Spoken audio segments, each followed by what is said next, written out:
नमस्कार, कंज्यूमर अड्डा में आपका स्वागत है। आपके साथ मैं हूं विपिन भट्ट और आज हम आपसे बिल्कुल यही पूछ रहे हैं कि आपने आखिरी किताब कौन सी पढ़ी है, क्योंकि आज नेशनल रीडिंग डे है और ये दिन इसीलिए खास महत्व रखता है कि हमारे अंदर वो पढ़ने की जो आदत है ना, वो बनी रहे। उस आदत की वजह से ही हम कुछ अच्छा कर पाते हैं, वो हमारी लाइफ में बहुत काम आती है। आप पढ़ते हैं तो आपका एक इंटरनल डेवलपमेंट होता है, आपका ज्ञान बढ़ता है, आपकी सोचने समझने की शक्ति बढ़ती है और इसके बहुत सारे फायदे हैं जो तो आगे हम बात करेंगे। लेकिन एक बात हो गई कि जब से ये हम थोड़ा सा सोशल मीडिया के एज में आए हैं, पढ़ना लिखना, किताबों को पढ़ना, ये सब थोड़ा सा कम हो गया है और शायद इसके कुछ हम कहें कि ड्रॉबैक्स भी होंगे। डेफिनेटली आप अगर नहीं पढ़ रहे हैं तो। अच्छा, एक इंटरेस्टिंग फैक्ट और है कि इन दिनों पढ़ने के तौर तरीके भी बदल गए हैं भाई। इन दिनों आप फिजिकल बुक्स से ई बुक्स पे आ गए और अब तो ऑडियो बुक्स भी आ गई हैं। तो इन तीनों डिफरेंट अलग अलग जो माध्यम है उनसे क्या कुछ फ़र्क पड़ता है, उनमें से बेस्ट कौन सा है, आज भी वो टिपिकली जो हम किताब पढ़ते हैं वो सबसे अच्छा है, ये सारी बातचीत आज हम करेंगे और बड़ा दिलचस्प होने वाला है ये पूरी की पूरी बातचीत। तो आइए अपने मेहमानों से आपकी मुलाकात करवाते हैं। आज कार्यक्रम में हमारे साथ शामिल हो रहे हैं दिव्य प्रकाश दुबे, जो कि एक जाने माने लेखक हैं। आप किताबें लिखते हैं, डायलॉग्स भी लिखते हैं। उसके साथ ही अनामिका यदुवंशी, जो कि एक लाइफ और वेलनेस कोच हैं, रीडिंग के बारे में हमें बताएंगी। और साथ ही स्मिता दास जैन, आप भी एक जानी मानी लेखिका हैं और इनफैक्ट काफ़ी सारे लोगों को बहुत सारी चीज़ें सिखाती भी हैं। तो चलिए शो की शुरुआत करते हैं। तो दुबे जी, हम आपसे ही शुरुआत करते हैं। मैं देख रहा था अभी काफ़ी सारी किताबें आपकी, खास तौर पे हिंदी भाषा में। तो चलिए यहाँ भी हम भाषा के उसमें तो नहीं जा रहे, लेकिन किसी के लिए भी पढ़ना कितना इम्पॉर्टेंट है, क्योंकि इन दिनों मैं देखता हूँ वो पहले जो हम जाते थे ना, कहीं ट्रेन में जा रहे हैं, बस में जा रहे हैं, पार्क में बैठे हैं, कहीं कॉफ़ी शॉप पे बैठे हैं, लोगों के हाथ में किताबें होती थी। अब वो किताबों की जगह आ गया है फ़ोन और उसमें डेफिनेटली वो कुछ पढ़ नहीं रहे होते। नहीं, मुझे लगता है कि जब बचपन से जब पैदा होता है कोई भी, तो हमें एक कोशिश रहती है कि हम इस दुनिया में है क्यों। जब थोड़ी सी भी समझ आती है तो लगता है कि ये हो क्या रहा है, ये चल क्या रहा है। किताबें चाहे अच्छी या बुरी किसी भी तरीके की, हमें इस सवाल का जवाब जानने में मदद करती हैं कि हम हैं कौन। असल में जो सबसे बड़ी आदमी के पैदा होने के बाद से, उसकी समझ आने के बाद से जो लड़ाई होती है कि हम हैं कौन और हमें करना क्या है, हमें कौन सी दिशा लेनी है। आप जाओ देखेंगे 10th के बाद, 12th के बाद, 8th के बाद, अब तो कुछ एक ऐसे भी स्कूल है मुंबई में जहाँ पे अगर आप पैदा होने के बाद पहुंचे वहां पे तो वो लेट हो जाता है। वो पहले से प्लानिंग करके लोग पता नहीं कैसे करते हैं। तो वो जो दिशा है ना कि वो क्या हो, मुझे लगता है किताबें वो सबसे अच्छा तरीका है। और जो सबसे अच्छी बात है किताबों की कि वो अकेले में पढ़ी जाती है और अकेले में आप उस पर असर होता है। वो आपकी पिता भी हो सकते हैं, दोस्त भी हो सकते हैं, वाइफ भी हो सकते हैं, गर्लफ्रेंड भी हो सकती हैं, गुरु भी हो सकते हैं। तो किताब की जो सबसे अच्छी बात है वो तो ये है कि हम हैं कौन और हमें कहाँ जाना है वो बताती हैं। चाहे आप फिक्शन पढ़ें, नॉन फिक्शन पढ़ें, क्राइम फिक्शन पढ़ें, पल्प पढ़ें, जो भी है, घुमा फिरा के, so that we can make sense of life. ये है क्यों लाइफ, तो वो तो हमें मदद से आपने एक्सप्लेन किया कि किताबों की जरूरत क्यों है। मैं थोड़ा और इसको आगे लेके जाता हूँ अनामिका जी के पास। अनामिका जी, क्या डिफरेंस आता है अगर कोई व्यक्ति एक रेगुलर रीडर होता है? मतलब ठीक है, हम अखबार पढ़ते हैं या रोजमर्रा में बहुत सारी चीज़ें दूसरी पढ़ते हैं, अपने काम के दौरान पढ़ते हैं, लेकिन एक अलग से वक्त निकाल के किसी किताब को पढ़ना, किसी भी तरह की किताब हो सकती है, वो फिक्शन हो सकती है, वो कोई साइंटिफिक बुक हो सकती है, या वो कोई एक सिंपल नॉवल हो सकती है, लेकिन क्या डिफरेंस आता है जब आप रेगुलर एक रीडर बनते हैं? बहुत अच्छा क्वेश्चन है। जब हम रेगुलर रीडिंग करते हैं तो होता क्या है, उस रीडिंग करने के लिए, उस बुक को पढ़ने के लिए हमें करना होता है फोकस और कंसंट्रेशन। अब आज के टाइम हमें सबसे बड़ी प्रॉब्लम है कि हमारा फोकस और कंसंट्रेशन मिसिंग है।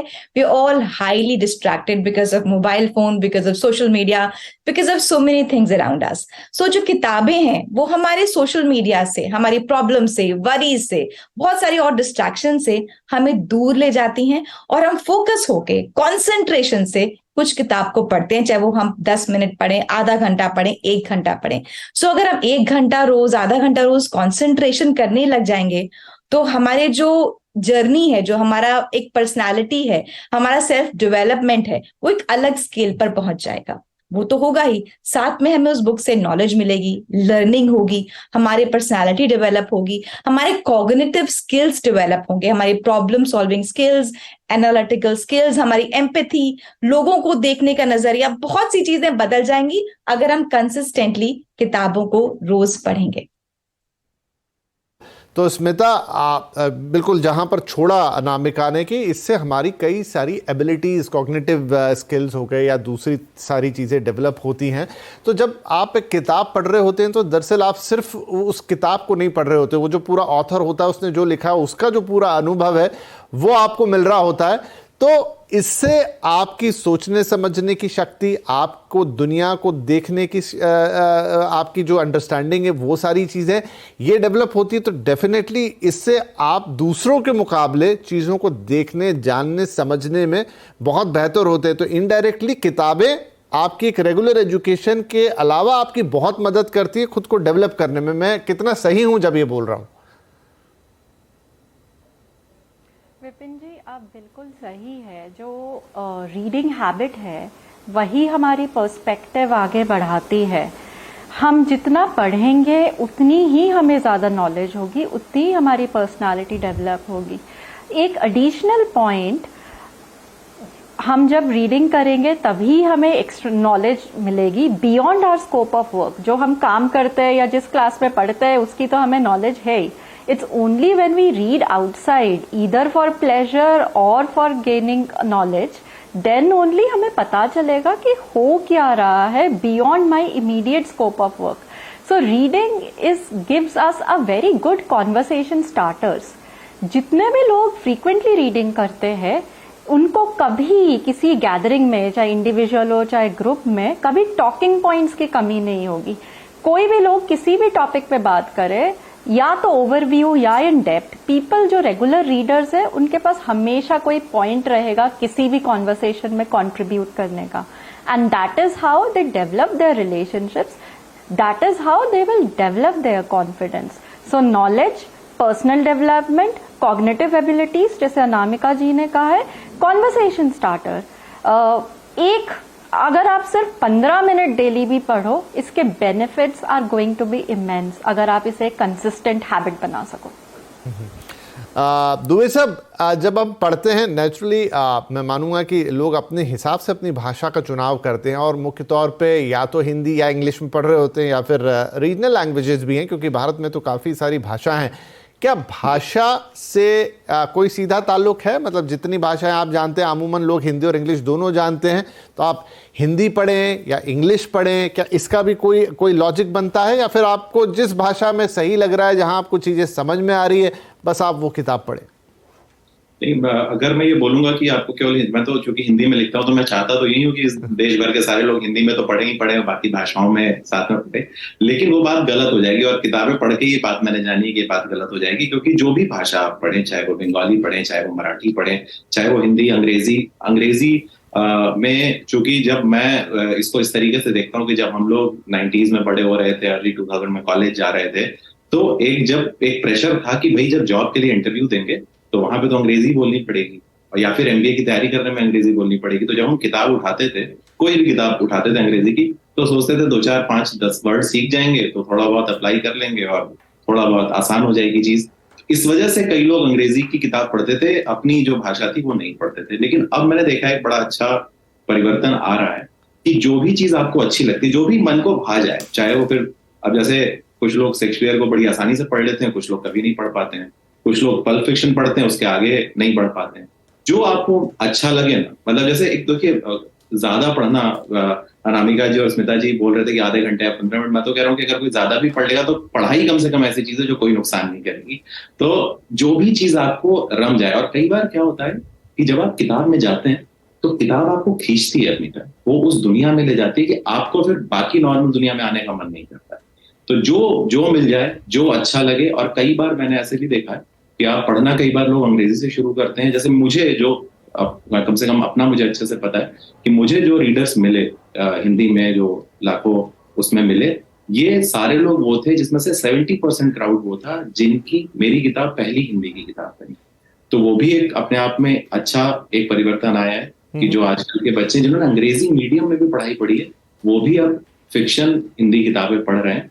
क्यों पढ़ रहे हैं? वो भाषा का मसला रह नहीं गया है, क्योंकि उनकी वो जो किताब में बात लिखी है उससे कनेक्ट कर रहे हैं, वो उनको अच्छा लग रहा है। तो फिर वो भाषा का एक स्टेप आदमी लेने को तैयार है आज की डेट में। चलिए बढ़िया, आगे आपसे कुछ और सवाल रहेंगे कि मसलन कैसे कोई शुरू करे अगर नहीं पढ़ता अब तक तो। लेकिन नामिका ये बताइए कि इन दिनों एक और इंटरेस्टिंग चीज़ है, वो ये है कि अभी फिजिकल बुक्स भी अवेलेबल है। बीच में तो हमने देखा था कि ई बुक्स का इस हद तक ट्रेंड आ गया था कि ऐसी बातें लिखी जाने लगी थी कि शायद फिजिकल बुक्स तो ख़त्म ही हो जाएंगी और ई बुक्स ही पूरी तरीके से छा जाएंगी। लेकिन फिर कुछ ऐसा इत्तेफाक हुआ कि ई बुक्स जो हुई उनका सेल्स डाउन हुआ, या जो ई रीडर जिसे हम कहते हैं, और फिर से फिजिकल बुक्स ने उनकी जगह ली। और अब एक तीसरी चीज़ है ऑडियो बुक्स। बहुत सारे लोगों को सुनना पसंद है। इनफैक्ट मैं अपनी बात कहूं तो मुझे ऐसा लगता है कि हाँ, मैं सुन के ज़्यादा बेहतर किसी किताब को समझ पा रहा हूं। बट क्या कहेंगे कि एक जो हाथ में फिजिकल बुक होती है, जब हम शब्दों को देख रहे होते हैं, पढ़ रहे होते हैं, वो ज़्यादा बेहतर तरीका है, ई रीडर्स ज़्यादा बेहतर तरीका, या फिर सुनना? ये बड़ा इंपॉर्टेंट सवाल रहेगा। सबसे पहले तो मैं कहना चाहूंगी, no reading is better than reading on something. चाहे आप किंडल पर पढ़िए, आप ऑडियो बुक सुनिए, या फिजिकल बुक्स पढ़िए। अगर आपके पास ये बात आ जाती है कि क्योंकि किताबें अवेलेबल नहीं है, किताब हम कैरी नहीं कर सकते, तो किताबें पढ़ेंगे ही नहीं, तो अगर आप ई बुक पढ़ सकते हैं, आप ऑनलाइन रीडिंग कर सकते हैं, आप न्यूज़पेपर ऑनलाइन स्कैन कर सकते हैं, आप वो जरूर कीजिए। तो आपकी कन्वीनियंस के अकॉर्डिंगली जो भी चीज आपको सूट करती है वो जरूर कीजिए, लेकिन रीडिंग नहीं छोड़िए। अब बात आ जाती है physical books versus e books और आपकी ऑडिबल बुक्स। अब फिजिकल बुक जब हम किताब खोलते हैं, उसकी जो एक खुशबू आती है, जो पेज का एक फील आता है, जो वर्ड पर फिंगर रखने से जो आपको एक फीलिंग आती है, वो बहुत ही अलग फीलिंग है, वो बयां ही नहीं की जा सकती। बहुत लोगों का जो प्यार है वो फिजिकल बुक्स के लिए बहुत ज्यादा है, वो किंडल पर नहीं पढ़ सकते, तो जरूर बुक्स पढ़ें। लेकिन अगर आप ट्रैवल कर रहे हैं, आपके पास बुक्स आप ले जा नहीं सकते, आप ऑडियो बुक्स सुनिए या ई बुक्स पढ़िए। ऑडिबल बुक्स की जो ऑडियो बुक्स की जो सबसे अच्छी बात वो ये है कि आपको ऐसी कहानी सुनने में इतना मजा आता है, इतना इंटरेस्टिंग लगता है कि आप कई बार एक पूरी बुक एक ही सिटिंग में खत्म कर जाते हैं। तो आपने बहुत सी लर्निंग बड़े कम समय में गैदर कर ली। तो आज के समय के हिसाब से हमें बदलते रहना चाहिए, एक जगह पे स्टिक नहीं होना चाहिए कि सिर्फ फिजिकल बुक्स पढ़नी है। जैसे कि मैंने कहा कि no reading is better than reading on something. नहीं, बिल्कुल। मैं सैफ अली खान साहब का एक इंटरव्यू पढ़ रहा था और वो आज ही के दिन आया है अखबारों में कि वो बहुत बचपन से किताब पढ़ने के शौकीन है। और उन्होंने कहा कि मुझे जो आपने शुरुआती लाइन कही ना कि एक वो जो किताब हाथ में होती तो उसकी जो खुशबू और जो एक ताज़े पन्ने का फील एंड टच, तो वो बात उन्होंने कही कि रीडिंग अपनी जगह है, लेकिन मुझे ये जो चीज़ें बहुत एक्साइट करती है और आज भी मैं इसीलिए नई नई किताबें पढ़ता हूँ। तो बिल्कुल ये भी एक रीज़न है। लेकिन यू आर वेरी ट्रू कि डायनामिक होने में कोई दिक्कत नहीं है या फिर टेक्नोलॉजी के साथ चलने में। ये मेरा अपना अनुभव है कि वो कई किताबें जो शायद आप वैसे पूरी ना पढ़ पाएँ, लेकिन बैठे बैठे एक सेटिंग में पूरी सुन लें, तो जिसको जो अच्छा लगे। स्मिता, क्या किताबों का क्या क्राइटेरिया होना चाहिए? मतलब ये भी कई लोगों को रहता है, कुछ लोगों को तो बड़ा क्लियर रहता है कि ओके मुझे इस तरह की किताब पढ़नी है, या ये नॉवेल पढ़नी है, या ये फिक्शन पढ़ना है। कुछ लोग बड़े कंफ्यूज से रहते हैं, मैं ये पढ़ूं कि वो पढ़ूं, और उस चक्कर में शायद वो कुछ भी पूरा नहीं पढ़ पाते। उस उलझन से कैसे निकले? या कुछ किताब आपने शुरू की, 4 पन्ने के बाद आपको लगा कि मजा नहीं आ रहा? ये बहुत अच्छा क्वेश्चन पूछा आपने विपिन जी। फ्रांसिस बेकन ने कभी एक कोट कहा था, some books are to be tested, others to be chewed and digested। तो हर किताब एक जैसी नहीं होती। आपके लिए क्या क्राइटेरिया है, आपको बेसिकली एक ऑब्जेक्टिव डिसाइड करना पड़ेगा। मैं एक कोच हूँ, right? So when I am a coach, अगर मैं अपने प्रोफेशनल डेवलपमेंट के लिए रेगुलर रीडिंग करती हूँ, वहां पर मेरा ऑब्जेक्ट नॉलेज का है, तो वहां पर क्राइटेरिया वो रहेगा जो मुझे कुछ एक्स्ट्रा नॉलेज देती है ओवर एंड अबव जो मुझे करंटली मालूम है। So I will go for those books जहां पर from where I can learn something new. But at the same time, sometimes, in fact most of the times, I do write for leisure and I read for leisure. उस time में I want a light reading, जहां पर I am just, मैं बस story पढ़ती रहूं, मैं कहीं इमर्स हो जाऊं, दुनिया के डिस्ट्रैक्शंस में भूल जाऊं, या मैं स्ट्रेस फ्री हो जाऊं। उस टाइम में आई will go for fiction. So it depends on, for the same person objective very कर सकता है। आपको ये डिसाइड करना है कि अच्छा, अभी अगर मुझे रीडिंग, पहले तो मुझे कुछ ना कुछ करना है, because reading is to the mind what exercise is to the body. So regularly हमें कुछ करना है। ओके, अगर मैं अभी का मूवमेंट देखूं तो मैं रीडिंग क्यों करूं, क्या मुझे कुछ नॉलेज लेना है, क्या मुझे किसी टॉपिक के बारे में कुछ नया जानना है, क्या मुझे वो कहीं स्पीच देनी है। To make a speech, to make a conversation, अब बिना रीडिंग के तो डायरेक्टली कहीं से फैक्ट्स तो दिमाग में आएंगे नहीं। तो उसके लिए आपके सोर्स डिफरेंट होंगे, आपकी जो भी बुक्स होंगे, द मीडियम में ऑल्सो वेरी। अगर मुझे एंटरटेनमेंट के लिए पढ़ना है, अगर मुझे लीजर के लिए पढ़ना है, अगर मुझे just so that I want to be free of stress, तो मैं कोई लाइट बुक उठाऊंगी। सिमिलरली अगर मुझे ये देखना है कि ठीक है, I just want to immerse myself on a subject, then मैं शायद उस लैंग्वेज में जाऊं जो मेरी मदर टंग है, जहां मैं ज्यादा कंफर्टेबल हूं। बट मेरा अगर है कि किसी कॉम्पिटेंट अथॉरिटी ने कुछ लिखा है, मेरे को उसको पूरे डिटेल में जानना है कि so and so person, let's say किसी की बायोग्राफी है, ऑटोबायोग्राफी है, वो क्या कह रहा है, then in this case language criteria नहीं होगा। इट इज कि मेरे को उसके बारे में जानना है। सो क्या क्राइटेरिया है ये आप ही डिसाइड करेंगे जी। बट कुछ क्राइटेरिया आपको रखना है, and that is the reason. नहीं तो फिर आप डिसअपॉइंट हो जाएंगे। अगर आपको लाइट रीडिंग करनी है और आपने कोई हैवी बुक उठा ली, कोई डेफिनेटली बुक फिर उठा ली, आपका उसमें देन ऑब्वियसली आप 4 पेज में छोड़ देंगे। नहीं, ये बड़ा इंपॉर्टेंट और आपने अच्छा जवाब दिया कि कैसे आप जाएंगे ताकि ऐसा ना हो। वो हो जाता है कई बार कि हम कुछ ऐसी किताब चुन लेते हैं या चूज कर लेते हैं कि फिर ज्यादा आगे बढ़ नहीं पाते। तो ये उसका जवाब। एक छोटा ब्रेक यहाँ पर, और ब्रेक के बाद कुछ और इंटरेस्टिंग बातें करेंगे। मसलन अगर आपने अभी तक आप एक रीडर नहीं है, बुक रीडर नहीं है, या किसी तरह की रीडिंग में इंटरेस्ट नहीं रखते हैं, तो क्या उसको अभी से शुरुआत की जा सकती है, कैसे इंटरेस्टिंग बनाया जाता है, ये 2-3 सवाल रहेंगे छोटे से ब्रेक के बाद। आज बात हो रही है किताबों की कि आप कौन सी किताबें पढ़ें, कैसे पढ़ें, क्योंकि रीडिंग की जो हैबिट है वो एक बहुत अच्छी हैबिट है, और उस हैबिट को अगर आप अपनी लाइफ में आगे लेकर जाते हैं तो उसके कई फ़ायदे हैं। आप रीडिंग को आप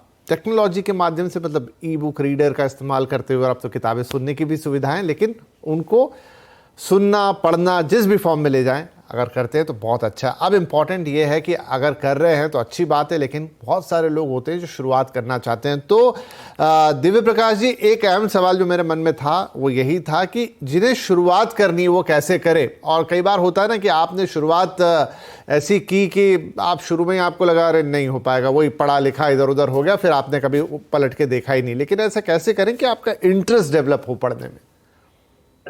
पता नहीं मैं ये बात बोल सकता हूँ कि नहीं बोल सकता हूँ। कायदे से तो मेरी किताब से भी शुरू कर सकते हैं अगर हिंदी क्यों नहीं? लेकिन जो मैं 2-3 किताबें बताता हूँ हिंदी में कि जो आप पढ़ेंगे तो आपको बहुत अच्छा लगेगा। हरिवंश राय बच्चन साहब की जो ऑटोबायोग्राफी है 4 पार्ट में, उसका जो पहला पार्ट है क्या भूलूं क्या याद करूं, वो किताब आप उठाएंगे और आपको इतना अच्छा लगेगा एक जीवन का जो संघर्ष है उसके बारे में और एक उस दुनिया के बारे में। वो किताब आपको पढ़नी चाहिए अगर शुरू करनी है। एक किताब है चित्रलेखा भगवती चरण वर्मा की, जिसपे एक फिल्म भी बनी थी, वो किताब पढ़नी चाहिए। आगे की किताब है शेखर एक जीनी, वो पढ़ सकते हैं। अगर थोड़ा माइथोलॉजी पढ़ने का शौक है तो शिवाजी सावंत की एक किताब है मृत्युंजय, कर्ण के पर्सपेक्टिव से है वो पूरी कहानी, वो पढ़ सकते हैं। लेकिन ये चूंकि ये थोड़ा शायद एक लेवल इसमें से थोड़ी पुरानी किताब है, अगर नए में पढ़ना है तो डार्क हॉर्स के किताब है नीलोत्पल की, वो पढ़ सकते हैं, जिससे आप शुरू करेंगे तो आपको धीरे धीरे उस दुनिया में लेके जाएगा। अनुराग की किताब है 12th फेल, वो पढ़ सकते हैं। ऐसी जैसे ही आप एक बार देखिए, बहुत आसान में एक तरीका बताता हूँ, जिसको भी किताब पढ़ना शुरू करना है वो उसको जो ऑनलाइन वेबसाइट है उस पर जाए, कोई भी हिंदी बुक सर्च करें, उसमें देखें, उसके 8-10 रिव्यू पढ़ें और अपने आप आपको ना वो सजेस्ट करने लगेगा किताबें। जब आप एक किताब पढ़ लेंगे एक से दूसरे पे जाएंगे और आपको जो भी इंटरेस्ट है उस तरीके का वहां पे डालेंगे तो आपको मिल जाएगा। लेकिन ये तो मोटा मोटा मैंने बता दिया, लेकिन मुझे हमेशा लगता है कि 1-2 किताबों के बाद ये यात्रा अकेले करनी पड़ती है। जैसे मैं जब क्लास 12 के बाद मैंने 1-2 साल जैसे रजनीश को खूब पढ़ा, लेकिन मैं सजेस्ट नहीं करता कि आपको शुरू में वहीं से कर दें। मैं जब लौटा तो 80-90 किताबें कॉलेज से आया, तो इंजीनियरिंग की किताबें तो एक भी नहीं आई, लेकिन रजनीश की 70-80 किताबें आई, तो वो भी मैं नहीं एक्सट्रीम सजेस्ट करता कि कोई जाए। लेकिन आप जैसी 3-4 किताबों में उतरेंगे अपने आप वो रास्ता बनता जाएगा, वो लालटेन की तरह है कि आप एक कदम चलेंगे और एक। बिल्कुल। तो इस पे एक पर्सपेक्टिव मैं अनामिका का भी लेना चाहूंगा, क्योंकि ये शायद बहुत इंडिविजुअल अप्रोच भी हो सकती है। तो अनामिका कोई जनरल अप्रोच? अगर कोई किताबें पढ़ना शुरू करना चाहता है तो मैं कहूंगी कि सबसे पहले देखिए आपका इंटरेस्ट किस चीज में है, किस चीज के बारे में आप नॉलेज गेन करना चाहते हैं। आप जिस चीज के बारे में नॉलेज गेन करना चाहते हैं और आपका इंटरेस्ट भी उसमें है तो आपको रीडिंग की हैबिट अपनाना थोड़ा आसान हो जाएगा, बिकॉज उसमें आपका इंटरेस्ट है। तो जैसे ही आप उठाएंगे, आप थोड़ी नॉलेज गेन करेंगे, आप और नॉलेज गेन करना चाहेंगे, then you would not want to stop, because वो नॉलेज जो है आपके लिए एक ऐसी ड्रग का काम करेगा कि आपको उसकी आदत हो जाएगी। और अगर आप इसको अपनी किसी हैबिट के साथ स्टैक कर लें, मान लीजिए कि अगर आप शाम को चाय पीते हैं, तो आप ये इसके साथ स्टैक कर लें कि मुझे चाय के साथ एक किताब पढ़नी ही पढ़नी है, तो अगेन आपकी रीडिंग हैबिट बड़ी जल्दी आपके जो रोजमर्रा की लाइफ है, लाइफस्टाइल में जल्दी अपना लेंगे। एक और तरीका है कि अगर आप उसको स्लीपिंग टाइम के साथ कनेक्ट कर लें, अगर आप रात को सोने से पहले ये पैटर्न बना लें कि आपको बुक पढ़नी ही पढ़नी है, तो उसके दो बेनिफिट होंगे। आपको नॉलेज भी मिलेगी, आपकी रीडिंग हैबिट भी बनेगी, साथ ही आपको नींद भी जल्दी आ जाएगी। आपको राइट, ये चीज काफी लोग करते हैं इनफैक्ट कि वो रात को सोते समय किताब पढ़ना पसंद करते हैं, तो शायद वो सो भी जाते हैं और वो एक डेली की हैबिट भी बन जाती है। क्विकली स्मिता, आपका कोई अपना इंडिविजुअल तरीका है क्या? मेरा तो है कि मेरे को ऑब्जेक्टिव क्या है जिसके लिए मैं ये किताब पकड़ रही हूँ। टू स्टार्ट विथ, अगर है कि मेरे को कुछ पुराना रिविजिट करना है या मेरे को कुछ अपनी संस्कृति के बारे में जानना है, आई देन गो फॉर माइथोलॉजी। मेरे बुक शेल्फ में भी रामायण महाभारत अभी तक रखी है, इवन भगवत गीता रखी है, एंड मैं 3-4 महीने में एक बार कोई ना कोई तो रिविजिट कर ही देती हूँ। उसके अलावा एसेंशियली मैं एक राइटर हूँ, तो बिना रीडिंग करे आप एक राइटर तो बन नहीं सकते। एंड मैं फिक्शन नॉन फिक्शन दोनों लिखती हूँ। So I make it a point कि वीक में मैं एक फिक्शन पढूं और एक नॉन फिक्शन पढूं। Non fiction is for my personal development and also something that मैं अपने क्लाइंट्स के लिए यूज कर सकूं, तो उसके लिए टाइम डिफरेंट है। That is during the regular, I would say जो नॉर्मल टाइम होता है 10 to 6 PM जो आपके वर्क आवर्स होता है, मेक श्योर कि मैं उस टाइम करूं, because that I consider an integral part of my work. चलिए, बढ़िया है। तो सबका अपना अपना पर्सपेक्टिव है। बिल्कुल, किताबों पे तो जितनी बातें की जाएं उतना कम है, इतनी बड़ी ये दुनिया है किताबों का, इतना अपनी एक पूरी एक अलग संसार। एक बार अगर आप उसमें उतर गए तो फिर आपको किताबें ही किताबें दिखती हैं। लेकिन चूंकि एक डायनामिक वर्ल्ड है जिसमें हम हैं, उसमें टेक्नोलॉजी है, मोबाइल फ़ोन है, ये है वो है, लेकिन किताबों का अपना एक रस है। जैसा अभी सभी मेहमानों ने कहा कि एक बार अगर आप उनसे दोस्ती कर लेंगे तो फिर शायद वो रिश्ता हमेशा का बन जाएगा और एक हैबिट सी हो जाएगी, और उसके ढेर सारे फ़ायदे हैं, इसमें तो कोई शक की बात नहीं है। तो अगर आप एक एविड रीडर हैं तो बढ़िया ही है, फिर आप पढ़ते रहिए। और अगर आपने अभी तक ऐसा कुछ नहीं किया है तो एक बार शुरुआत करके देखिए, फिर किताबें आपको खुद ही अपनी तरफ खींच लेंगी। तो आप सभी मेहमानों का आज इस कार्यक्रम में शामिल होने के लिए बहुत शुक्रिया। नमस्कार।